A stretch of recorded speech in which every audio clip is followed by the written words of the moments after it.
Revolt of 1857 1857 के विद्रोह का प्रभाव. So for reasons more than one of the revolt of 1857 was a watershed in the history of India. Most important was the end of East India Company's rule in India. कई कारणों से 1857 का विद्रोह भारतीय इतिहास में एक महत्वपूर्ण मोड़ साबित हुआ. इसका सबसे बड़ा परिणाम यह हुआ कि भारत में ईस्ट इंडिया कंपनी का शासन भी यहाँ पे समाप्त हो गया. 1857 के विद्रोह के कुछ परिणाम या कुछ impacts. Okay, impacts of 1857. Impacts कुछ डायरेक्ट इम्पैक्ट्स है तो कुछ इनडायरेक्ट इम्पैक्ट्स. तो डायरेक्ट इम्पैक्ट्स ब्रिटिश सरकार को यह समझ आ गया. नंबर ए, ब्रिटिश सरकार को यह समझ आ गया कि किसी देश पर शासन करने के लिए किसी व्यापारिक कंपनी को सत्ता देना खतरनाक है. इसलिए 2 अगस्त 1858 को भारत के बेहतर शासन का अधिनियम act for the better government of India पारित किया गया. Act for the better government of India pass कर दिया गया. इस अधिनियम के द्वारा इंग्लैंड की रानी विक्टोरिया को भारत की शासक घोषित किया गया. Queen of England, queen Victoria was declared as the sovereign of British India. Okay, as the ruler of British India now. So number B, 1 नवंबर 1858 को रानी विक्टोरिया ने एक घोषणा पत्र, एक प्रोक्लेमेशन जारी किया और भारत के शासन की पूरी जिम्मेदारी अपने हाथों में ले ली. ब्रिटिश क्राउन आ गया. ठीक है, यह घोषणा इलाहाबाद में लॉर्ड कैनिंग द्वारा आयोजित दरबार में औपचारिक रूप से सुनाई गई. नंबर सी, रानी के घोषणा पत्र के अनुसार भारत के गवर्नर जनरल को भारत के गवर्नर जनरल जो थे उनको वायसरॉय की उपाधि दे दी गई. इसका अर्थ यह था कि भारत के सर्वोच्च कार्यकारी और विधायी शक्ति अब गवर्नर जनरल के पास होगी. लॉर्ड कैनिंग जो पहले गवर्नर जनरल थे 1858 में भारत के पहले वायसरॉय भी बने. नंबर डी, रानी विक्टोरिया ने अपनी घोषणा में शासन नीति में कुछ बदलाव की घोषणा की.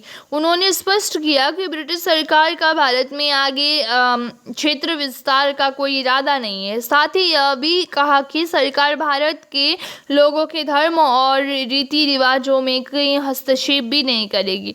नंबर ई, 1857 के जो विद्रोह के बाद सेना और नागरिक प्रशासन का बड़े पैमाने पर पुनर्गठन किया गया था. तो लेकिन इन सभी घोषणाओं के बावजूद भी क्या हुआ कि भारत में ब्रिटिश शासन के शोषणकारी स्वरूप में कई मूलभूत परिवर्तन नहीं हुआ. The revolt of 1857 led to an excessive reorganization of the army and the civil administration. It must, however, be remembered that in spite of all these bold theoretical statements, hardly any change occurred in the basic exploitative nature of the British rule in India. Indirect effects. अप्रत्यक्ष प्रभाव.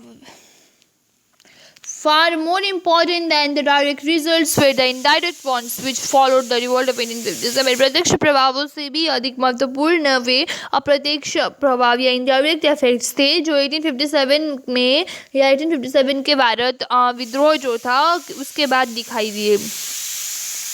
Number A, इस विद्रोह के कारण शासकों और शासितों